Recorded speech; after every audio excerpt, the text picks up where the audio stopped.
নমস্কাৰ বন্ধু বান্ধৱীসকল, মই আহি আছো ডিগবৈ টিংৰাই আমাৰ যি অমৰ শিল্পী জুবিন গাৰ্গ মূৰ্তি আছে। এই মূৰ্তিটোৰ ওচৰলৈ মই আহি আছো, যি জীৱিত কালতে তেওঁ উন্মোচন কৰি থৈ গৈছিল। এই মূৰ্তিটো মই আপোনালোকক দেখুৱাম, আপোনালোকে চাই যাব। ঠিক আছে, এতিয়া আমি গৈ আছো টিংৰাই। ইয়াত দেখিছে টিংৰাই, একদম ধুনীয়া জেগা এটা দেখুৱাম। দেখিছে ইয়াত দেখিলে নে কি ধুনীয়া টিংৰাই। মই ওপৰৰ পৰা দেখুৱাম আপোনালোকক। এয়া দেখিছে এই টিংৰাই, এয়া দেখিছে এয়াই হ'ল টিংৰাই বনভোজস্থলী।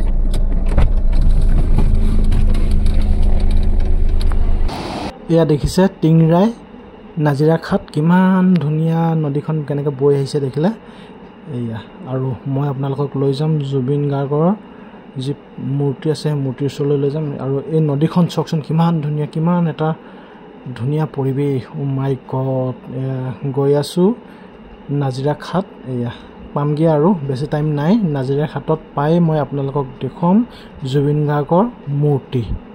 এয়া ব'লক আমি যাওঁ এতিয়া।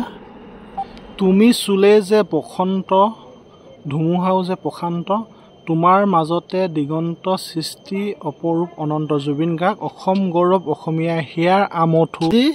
2/1/2023 তাৰিখে ডিগবৈ সমষ্টি মাননীয় বিধায়ক সুৰেণ ফুকনদেৱৰ উপস্থিতিত মাননীয় জুবিন গাৰ্গ দেৱে নাজিৰাটিং তামুলী পৰ্যটনস্থলীত স্থাপিত তেওঁৰ এইটো ঈশ্বৰৰ মূৰ্তি নিজে হাতে উদ্বোধন কৰে। মই দেখুৱাই আছোঁ আপোনালোকক। এয়া দেখিছে,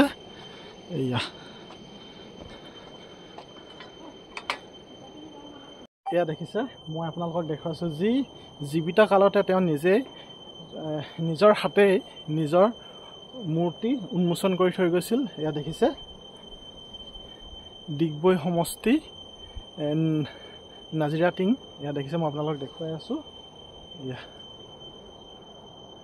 অমৰ শিল্পী জুবিন গাৰ্গদেৱ এয়া মোৰ সন্মুখত আছে। এয়া দেখিছে,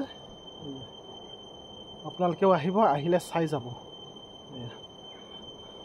ৰ'দটোৰ কাৰণে অলপ মানে হেৰি লাগিছে। এয়া দেখিছে আমাৰ জুবিন গাৰ্গ। এয়া 2023 চনতে নিজৰ হাতেৰে উন্মোচন কৰি থৈ গৈছিল। এয়া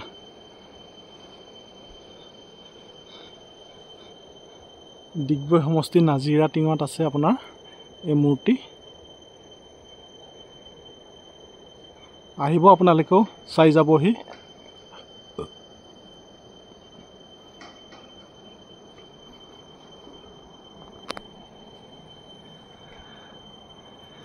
আপোনালোকক দেখুৱালোঁ, আপোনালোকে চাব মোৰ ভিডিঅ'টো সম্পূৰ্ণ। আৰু যি আমাৰ আপোনালোকক দেখুৱালোঁ এই জুবিন গাৰ্গৰ মূৰ্তি যি নাজিৰাটিঙত আছে, ডিগবৈ সমষ্টি নাজিৰাটিঙত আছে। আপোনালোকেও আহিব চাবলৈ। মই আহি আজি চালোহি আৰু এইখিনিতে ভিডিঅ'টো এৰিছোঁ। বাই বাই আজিলৈ। জয় জুবিন দা, জুবিন দা অমৰ হওক। জয় জুবিন দা, জুবিন দা অমৰ হওক।